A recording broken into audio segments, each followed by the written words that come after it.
Welcome, Facebook watchers, to tonight's TIF Talk. This is our final TIF Talk of the year, so thank you for joining us. Tonight we have Dr. Veeral Oza joining us from Greenville, South Carolina, and my colleague, Wendy Prophet. Welcome. I'll give you guys a little background on Dr. Oza. He is a gastroenterologist and interventional endoscopist in Greenville, South Carolina. He received his medical degree from Rush Medical College in Chicago and completed his gastroenterology and interventional endoscopy training at Ohio State University in Columbus and Yale University in New Haven, Connecticut. Dr. Oza specializes in all aspects of diagnosis and treatment of digestive diseases. He has a keen interest in therapeutic endoscopic procedures, including EGD, colonoscopy, and feeding tube placements. Dr. Oza has a passion for therapeutic endoscopy, pancreatic diseases, and endoscopic removal of colon polyps. He was the first physician in South Carolina to perform an endoscopic full-thickness resection of early colon cancer with proved to be curative for the patient. Oh, that's wonderful. And he currently serves as medical director for therapeutic endoscopy at Prisma Health. Welcome. Thank you, Karen. Thank you, Wendy, for having me. And thank you to Endogastric Solutions and GERD Help for having me featured on this wonderful forum. Thank you. Well, let's just kind of jump right in for our viewers and let everybody know, what is GERD and, what is its description and some of its typical and atypical symptoms. Yeah, so GERD, is such a common complaint that I feel like I see that a lot in my practice, but I also hear about that on the news. In fact, I think there was one of those Family Feud questions about, the most frequent ads you'll see during Christmas or something like that, and people are trying to buzz and guess. And one of the things was commercials about reflux, and the answer was correct. It was drug commercials, but it's so common. My point is, it's so common that we'll talk. GERD is very, very prevalent in society. Newborns, infants have it, kids have it, and even adults have it. Of course, I treat mostly adult patients. So in my practice, I see a lot of adult patients having reflux symptoms. And it can present with the typical symptoms of having burning in your chest or chest pain after you eat particularly, but doesn't necessarily have to be after eating. You could have had a meal several hours prior, and you start feeling like a heartburn, or literally they call it heartburn because it's basically burning in your chest, and everything here generally relates to the heart for the general public. There's a lot of stuff. Esophagus is one of them, one of the organs as well. So you can have burning in your chest, and people feel that because your esophagus or your food pipe is not designed, the molecular level to have acid. It's not designed to sustain acid for long periods of time. The stomach is designed for that. That's where the acid really comes from. So that's why people feel those symptoms. You can have chest pain-like symptoms, mostly because of spasm in your food pipe related to acid. Again, your esophagus, your food pipe is not really designed to see acid. So sometimes people can have a spasm in their chest, and they can feel that as sometimes feel a heart attack-like symptoms. Atypical symptoms of heartburn are also very, very common. Chronic cough, for instance. A lot of people come in with cough. In fact, one of the most common reasons for having chronic cough in a primary care doctor's office is acid reflux. It's in the top 3. So you can have chronic cough, or sometimes a bloating-like sensation, or sometimes you can have difficulty swallowing from time to time. Multiple different reasons for that. Could be from spasm in the food pipe, or it could be because of developing scar tissue from having acid reflux over a long period of time. So it really depends how a patient presents, and as a clinician, you gotta have to keep your ears open and really listen to the patient. And I always tell everybody that if you just listen long enough, patients will tell you the diagnosis. That's really good advice, and we always forget about the chronic coughing. That it's acid reflux, or it potentially could be. How do your patients, tell you that how they've attempted to manage their symptoms of GERD, or any recommendations that you have that they've tried? Yeah, so patients present usually to a doctor's office. Nobody wants to go to the doctor. My mom will always say that only people who want to be in the hospital are doctors and nurses and people who work there and nobody else. I'm like, oh, which is true. Why else would you go to the physician? But people before they come have tried various things. They've either tried over-the-counter things like Maalox, for instance, or they may have tried like home remedies. One of the more popular home remedies that I have seen in my household, for instance, is just having a cold glass of milk and seeing if that'll help. Sometimes it helps, sometimes it doesn't, but patients usually have tried things at home before they come. When they come to me, I usually have them try low-dose acid reflux medications. There's multiple different types out there, and even within each class of medications, there's different brands that we can try. So people who may have tried over-the-counter things like, for example, Prilosec, OTC, which stands for over-the-counter. They'll try it. Maybe it helps, maybe it doesn't help, and then they come to the clinic.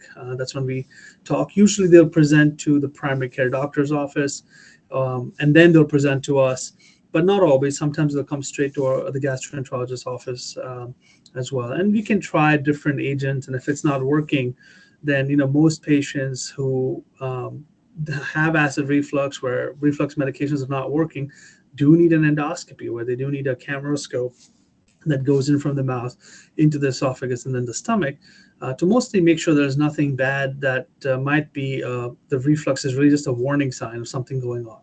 So you don't want to delay that too long simply because of that reason. And you mentioned delaying the symptoms, not going to see your physician. What can the unmanaged GERD lead to? Yes, and having I think we just recently had the GERD Awareness Week pass. Mm-hmm. So, having GERD for a long period of time can lead to something called Barrett's esophagus, which is basically a precancerous condition. And the way I describe that to patients is, think of it this way. Like I mentioned, the stomach makes acid, is designed to see acid, but your esophagus, your food pipe is not. Your body is so smart that when you have acid for a long period of time, your food pipe says, of course, it's anecdotal. It's not exactly what really happens at a molecular level, but the molecules literally start to change. The lining of the food pipe starts to change and become more like the stomach lining. And then that process, that change, is what we call Barrett's esophagus. It's just a name. But Barrett's esophagus is concerning because that's what can lead to esophageal cancer. Pretty good esophageal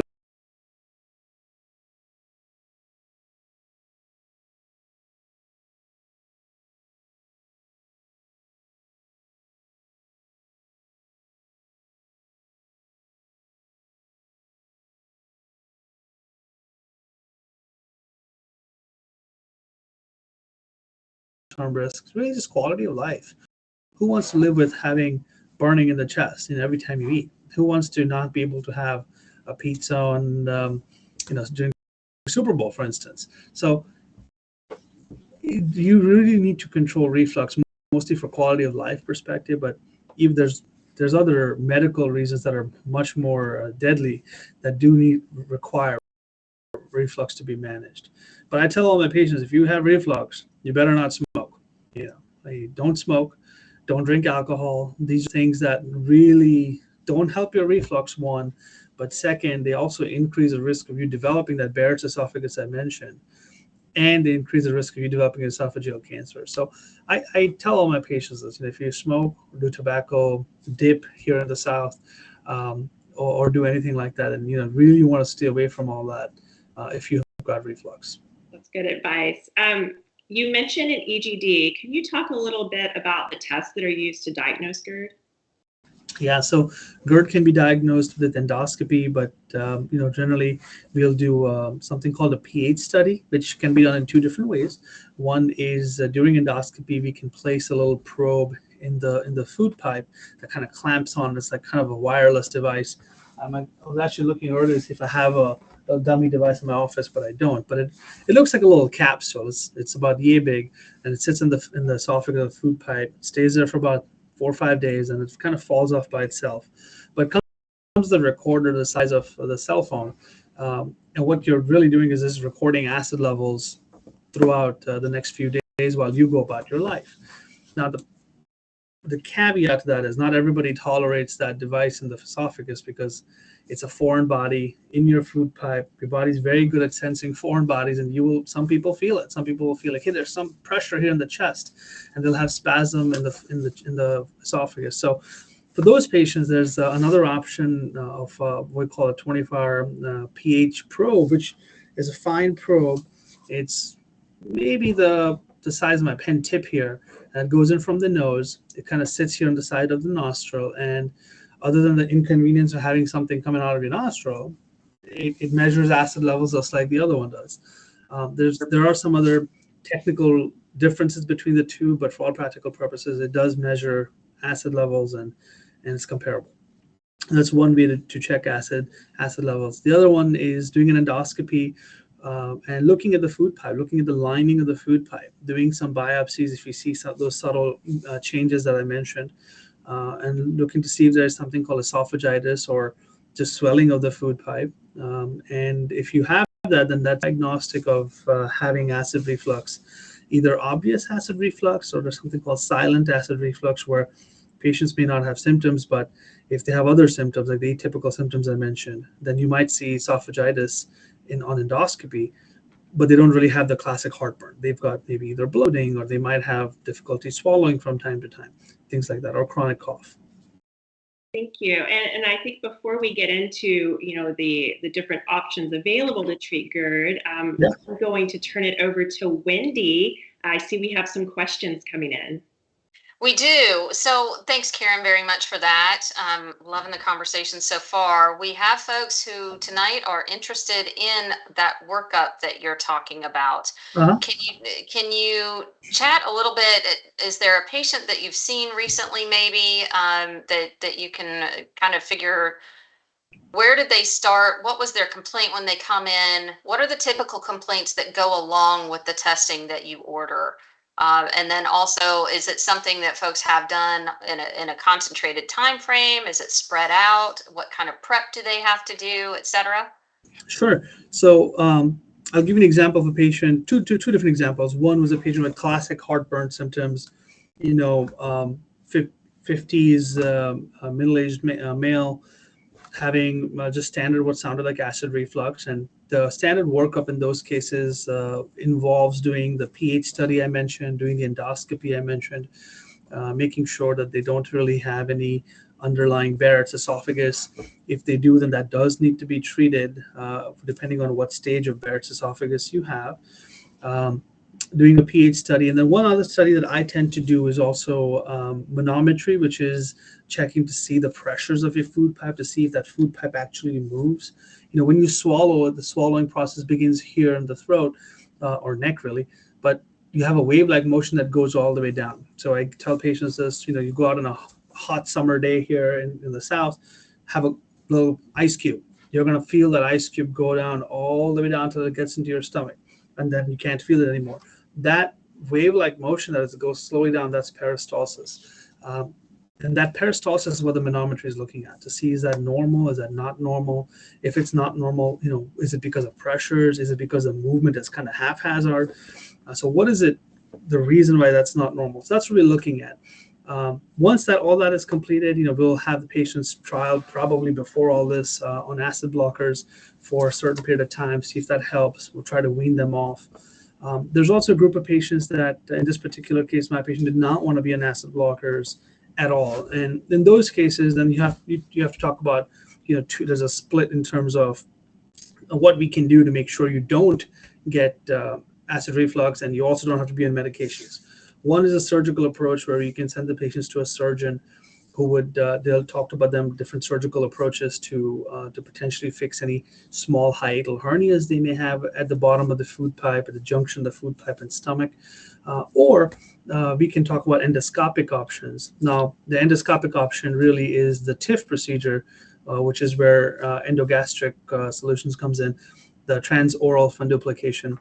There's two, again, even in TIF, there's two main TIF procedures. One is what I call the straight TIF, where you don't really need to do any hernia repairs or anything like that. You can go straight for a TIF, and that can fix it. There's restrictions on that, which those are technical, and we can talk about those if the audience wants to. But there's something called CTIF, or the combined TIF approach, which is really a collaboration between a surgeon and the gastroenterologist performing the TIF. And that generally entails the surgeon fixing the hiatal hernia, which is at the bottom of the food pipe, at the junction of the food pipe and stomach. And then after that's done, immediately doing the TIF, that's where the endoscopist would come in after the hernia repair is done, and create essentially that artificial valve at the bottom to minimize reflux from coming up and really helping the patients. So that's the standard flow of workup. We were talking about this before we started, that the process of from start the initial visit to the time you get either a surgery or a TIF, that can sometimes be as long as 4 to 6 months. So if you're thinking of potentially doing this, in say next December, you really want to start early, like March, April-ish, because all these things, all these tests, these procedures, they have to be scheduled, and it takes time to get all that done. Consultations take time. You got to get it approved through insurance companies. That takes time, and not everything is in the doctor's hands. As much as I would love to control everything, I can't.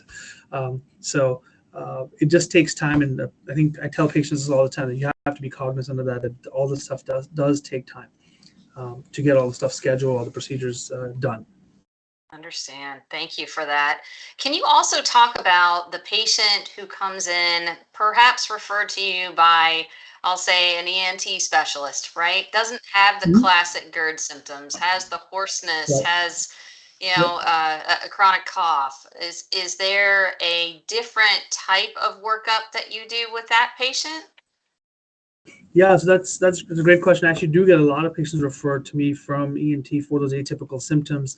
Generally, they've had a laryngoscopy done in office by the ENT docs, and they've been diagnosed either with having something called LPR, laryngopharyngeal reflux, or they don't have any LPR symptoms, but they really have the hoarseness and the chronic cough.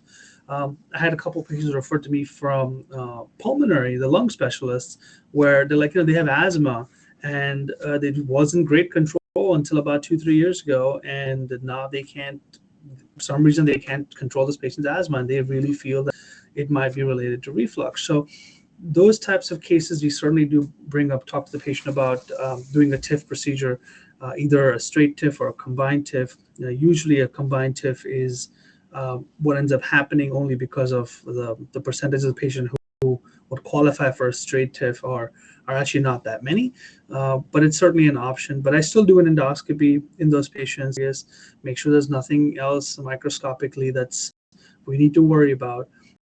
Also make sure they don't have any cancers or any bacterial infections in the stomach that might be causing some of these symptoms. And then after all that's done, I still do the pH study and the manometry that I mentioned, and then proceed to either a TIF or discussion with the surgeon about doing a CTIF. In some cases, it may, depending on how big the hernia is, it might just require a surgical fix. It may not be a TIF candidate altogether, and that's okay. And that's the whole point of having collaboration and having colleagues that can help you with things, different types of pathologies. Excellent. Thank you. I think you've told me, not in so many words, but just how helpful it is to have a patient who's able to tell you about their history and able to tell you about their symptoms. Does it help to know, what their triggers are and when their episodes happen? Yeah, absolutely. Doing part of seeing them in clinic and doing a history and physical is exactly that. Knowing their triggers. Is it? I had one patient tell me that every time I eat dark chocolate, like I have reflux. Well, if that's the only thing that's bothering you, don't eat dark chocolate. that might be an easy fix, especially if the endoscopy is normal, and we may not need to do all the other stuff. You may not even need a TIF if that's the only thing that's bothering you. And that worked. That was an easy, relatively simple fix, which I think the patient also knew this is what I was going to tell them, but they just needed somebody in the white coat to tell them that. So then that's okay, and that's what we're here for. But there are other circumstances. Patients will tell you there's certain foods that trigger it, and even when they avoid it, they still have reflux, albeit it may not be as bad. It may be manageable, but so I had some patients say, we don't eat pizzas anymore, we don't do any spicy food, and it's manageable. I can sleep at night now, but I don't eat those things. But if I eat those things, then there's no way I can lay flat, for instance. Sure. So there's there's patients like that too. So it really depends on what the patient is complaining about, but listening and just documenting all the symptoms is very important. Excellent. Thank you. All right, Karen, I'm going to turn it back to you. Thank you, Wendy. I know that you've kind of been talking a little bit about the TIF procedure. Could you kind of elaborate a little bit, Dr. Oza, and give us, a brief overview of the procedures and, what's the approach, and then what draws so your the patients TIF procedure stands for transoral incisionless fundoplication. So we'll break it down word, letter by letter. So T, transoral. So transoral literally means through the mouth. So that takes care of that. Incisionless is exactly that. There's no incisions, meaning there's no cuts on the belly. And fundoplication just means that you're basically creating a little wrap and at the bottom of the food pipe and stomach, and that's what fundoplication is. Now, people have generally heard of the Nissen fundoplication, which has been around for a really long time and is really the gold standard, if you will, for doing fundoplication because it's very good. The issue with Nissen fundoplication in my practice and from published studies is that number one complaint is bloating. Patients, they can't burp and they cannot vomit if they need to vomit with a Nissen fundoplication, which might affect the quality of life. So the TIF is different from the Nissen in that regard, where patients are able to burp and they are able to vomit if the time came. Hopefully they never have to vomit, but if they did, that is there to provide relief. So there's again published studies on this as well, that bloating was one thing that was not there in the TIF.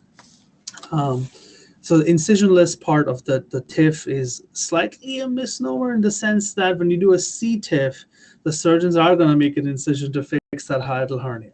But TIF itself, it does not require, the device itself goes through the mouth and does not require any surgical incisions. So, but it's a very simple procedure. It doesn't take very long. It takes anywhere from 60 to 90 minutes is what I tell patients. Sometimes less, as a center does more and more volume, that time might get, efficiency might get better. The time may start to drop. So we've definitely done one here in 45 minutes. So it's not super long procedure, but initially I tell patients it can vary from 45 minutes to 90 minutes, depending on their anatomy, depending on if there's any issues during the endoscopy procedure. Generally, before we do the TIF, we'll also stretch their esophagus out just so the device can actually fit through it and there's less trauma to the food pipe. One of the main side effects of the procedure is hoarseness, which as you can imagine, is expected primarily because there's usually a breathing tube involved where the patient is completely sedated and sleeping, and anesthesia has a breathing tube to protect the lungs. And then we put our scope and endoscope through the mouth, and then we also put the TIF device through the mouth. So this area here is kind of a narrow area to work in. So as a result, oftentimes there might be subtle trauma, and this area is also very sensitive. So any little bit of trauma, even which may not be visible to the naked eye when we're doing the endoscopy, patients will still wake up like, I feel kind of hoarse and my throat hurts. Usually that resolves within the first 24 to 36 hours. So that's the number one complaint. Sometimes patients after a TIF procedure will complain of feeling a little discomfort at the bottom of their food pipe, bottom of their chest. And that's expected because we're essentially creating a little bit of a partial wrap. If we did something with the surgeons at the C-TIF, then they've also fixed the hiatal hernia. So the body is a little bit out of its norm where, hey, I was not used to this. Somebody's hindering my movement. And that's literally what we're doing. So the patients will sometimes feel that. Generally, again, it doesn't last very long, lasts about 2-3 days, and success rates are great. Patients don't really have difficulty swallowing because usually we've checked them to make sure they don't have any swallowing issues with that manometry beforehand. So when after the procedure is done, initially they might feel a little discomfort, but that usually goes away, and as it goes away, their swallowing returns to normal, and we take them off those acid blocker medications, and hopefully they'll never have to go back on them. And then again, what draws your patients to the TIF procedure? I know you also kind of touched on recovery. Is there any preparation that patients need to do? Yeah, before usually their I TIF give them a little procedure? handout for diet they'll follow after, not really before. The only thing I tell them beforehand is, if you try to avoid alcohol, for instance, standard endoscopic recommendations, but there's nothing to eat after midnight on the day of the procedure, avoiding blood thinners if they're on, depending on what blood thinner they're on, if they're on any. But the biggest draw I feel like for my patients has been that they want to get off the acid blockers. Like that's like been in my experience. I mean, they just don't want to be taking these medications forever and ever. Some patients have been on this for 15, 20 years, and they read about the warning signs for long-term use for some of these acid blockers. So they really would prefer to get off the medications. Other patients, they might be on a lot of other medications, and they just see an opportunity to get off of one pill, twice a day, or maybe two pills twice a day. So that's been my experience. That's the biggest draw for patients. Other than wanting to feel better and get rid of the reflux, they really want to get off those medications, which I completely understand. Absolutely. It looks like we have got a ton more questions for you. So I am going to send it back to Wendy. All right, Dr. Can, Oza, ask you some of buckle those. up. This is great. Really appreciate the audience's participation tonight. So first up, I have a friend that had a manometry. Does that check for a hiatal hernia? So manometry can tell you sometimes if you have a hiatal hernia or not, but not always. But usually it can tell you yes. But usually the best test for looking for a hiatal hernia is either doing an endoscopy, taking an actual look, or you can do something called an esophagogram, where you drink some contrast and it takes X-ray pictures of the food pipe as it goes down.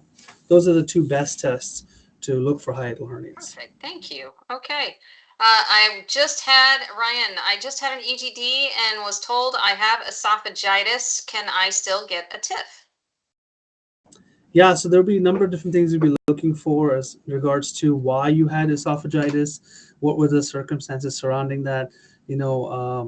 Again, I of course don't know the personal history of the person asking the question, but things like, were you drinking alcohol? Were you taking any ibuprofen? Do you have any other underlying health conditions? All those things matter. But if the answer to all those things is no, and you just had a diagnostic endoscopy and you have esophagitis, then you probably have reflux. And my guess is that your gastroenterologist will want to do a 24-hour pH test, either in the form of that probe I mentioned from the nose, or the Bravo, which is like the little probe that goes in the chest, placed during endoscopy. And that would confirm, if that confirms reflux, then yes, I think you would be a candidate. Excellent. Thank you.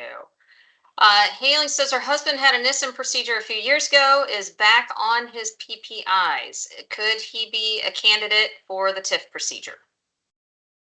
So that's a good question. We see that a fair bit in our at our center, where we have patients sometimes returning, and that's really a discussion between the surgeon and the endoscopist, mostly because they'll have to see how tight the Nissen is. Is the Nissen completely undone? Like, did it come loose really?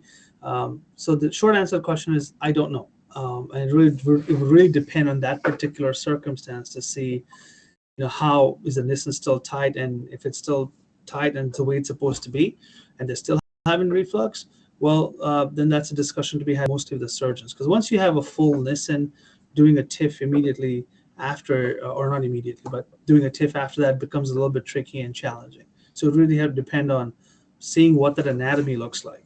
Excellent. Thank you. Okay. John is asking about Barrett's. How often does Barrett's progress to cancer? So that's a good question. Barrett's does not always progress to cancer. In fact, most patients with Barrett's will not progress to cancer. We have the famous rule of tens for when it comes to Barrett's esophagus, that 10% of people with reflux will develop Barrett's, 10% of those will get dysplasia, and then 10% of those will get might progress to cancer. So it's a very, very small number.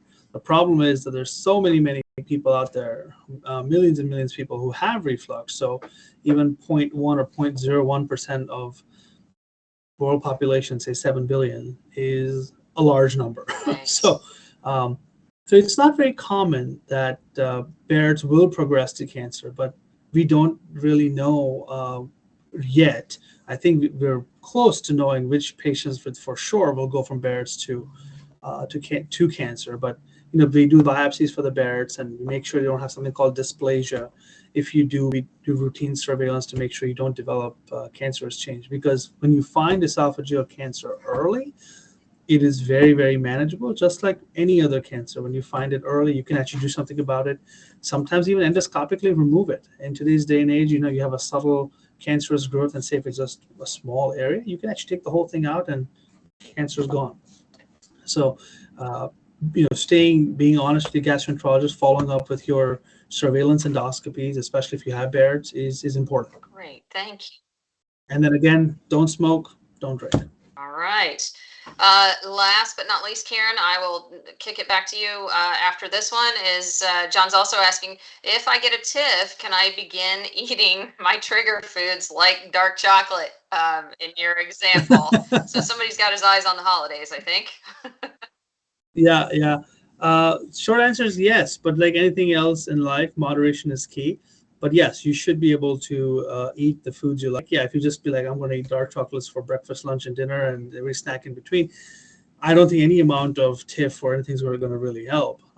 But yes, I think you should be able to eat, if that is your trigger food and there's really nothing else, you should be able to go back on it after a TIF. Perfect. Thank you so much. All right, Karen, back to you.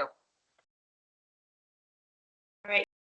Thank you. And on that note, talking about food, what is the post-op diet? Yeah, so post-op diet, it actually your company gives a very, very nice brochure. I'm not sure if I have one in my. I think I'm out of it, but I have a big cardboard box and I can tell from where I'm out of it. but there's a nice handout that your company makes. But other than that, there's also TIF diets that are online. Usually, I start people on a liquid diet for a short period of time, immediately post-op.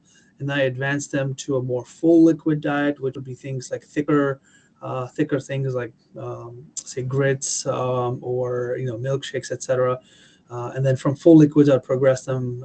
After every week to 2 weeks, I'll advance them slowly to a more regular diet. So the journey from TIF post-op day 0 to when they can go to a regular diet is usually about anywhere from 4 to 6 weeks. And each patient is different.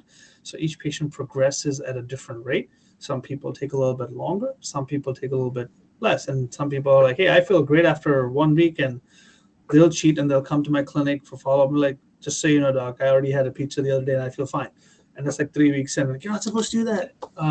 But hey, if you feel fine, I guess, okay, you've already tested yourself. But I tell them, by the book, it's go slow, just because we've changed the anatomy, not really changed the anatomy, but we've made some changes in the body. So it takes your body some time to adjust to that. And you got to give the body some time to heal. So that's the reason of taking that long. But I usually do it slow. Is good. And then when can they resume normal So activities? that's also a good question. I had a patient recently who wanted to run a marathon. And I was like, well, you can run a marathon, but you can't do some of the training for the marathon, for a few weeks after. Again, that person cheated a little bit and went ahead and did some training, and it was fine, and there were no issues. But I usually tell them hold off for doing 4 to 6 weeks until you feel completely back to normal from doing any strenuous activity. I think doing a little bit of walk, I think that's perfectly fine, but don't do any heavy lifting and things like that. And then, before we start wrapping up, can you talk a little bit about just life after recovery, maybe some tips for success, or what your patients my patients are usually afterwards? saying positive things about the TIF. We've done probably about, as a group here, we've probably done about close to 20 or 25 TIFs, something like that. And I would say that majority of them are completely off PPIs. Over 90-95% are completely off PPIs. They're not taking any acid blocker medications. They're not doing fine. They have no issues whatsoever, knock on wood, to date. Some patients immediately post-op do take a little bit longer. Like I mentioned, they will feel a little spasm in their chest, and they need some muscle relaxants to try to calm that esophagus down a little bit. But and their recovery is a little bit slower. But just like anything else, recovery varies from patient to patient. But 6 weeks, 8 weeks, 3 months after the TIF, I think most people are off PPIs. They're able to swallow, they're able to eat regular food, and they don't really have any major complaints. Any stories that you've been told of, things that they can do now that they've never been able to do or haven't been able to do? I've had one person who was referred for chronic cough, coughed for almost, I think, 7 years. We did a TIF on that particular patient, and I think I got a call. I actually called the patient 2-3 weeks later, worrying. I'm like, oh my God, I don't know if this TIF is going to be the solution to this cough, because cough is such a broad thing. You think like postnasal drip can cause cough too. So I was like, well, I'm not sure if this is going to be the solution. But that person was like, Doc, I slept through the night. I did not cough. I haven't coughed since the TIF, and I'm doing great. And so that was like a big relief. But there are definitely positive, nice positive stories that we encounter as a clinician, which you guys at your company level may not hear or see on a day-to-day basis, but you hear about it through us. But there's definitely TIF has been helpful to patients in more than one ways. We love hearing that, and I'm glad you're able to share that with everyone on tonight. Wendy, do we have any other questions before we close out tonight? I'd like to go ahead and ask if you had maybe a friend that you were going to counsel, or a family member, or just somebody out on the street who it's New Year's resolution time, right? In the last part of this year. And since this is 2022's last TIF Talk, what would you like their resolution to be when it comes to learning about GERD or their health overall? Yeah, I always am a big proponent of being proactive and not reactive. Anticipate a problem coming down the road and deal with it now. So whether that's trying to lose weight, which is like everybody's resolution in the whole world, including me, that we need to lose 10 pounds, which never seem to go away. Either that or quitting smoking or just avoiding alcohol. But when it comes just to straight reflux-like symptoms, if you're going to make one resolution, which is easy to keep, is hey, with your primary care doctor or your gastroenterologist, just see what options there are out there, whether it's medications, surgery, or endoscopic, or maybe a hybrid endoscopic surgical option. There are options out there for reflux, whether that's TIF or whether that's surgical. I think that'd be the one resolution I would encourage my family members to make, that if you have reflux issues, you are in 2023 almost. There are 23 options out there. You don't have to suffer, whether that's with cough or hoarse voice, or just having difficulty breathing if you're having asthma, for instance, or just having chest pain and discomfort. You don't have to. There are other options. So that's the one thing I would encourage patients to do, is just speak to your clinician, whether it's primary care doctor or whether that's your gastroenterologist, or even a surgeon if you have a surgical history.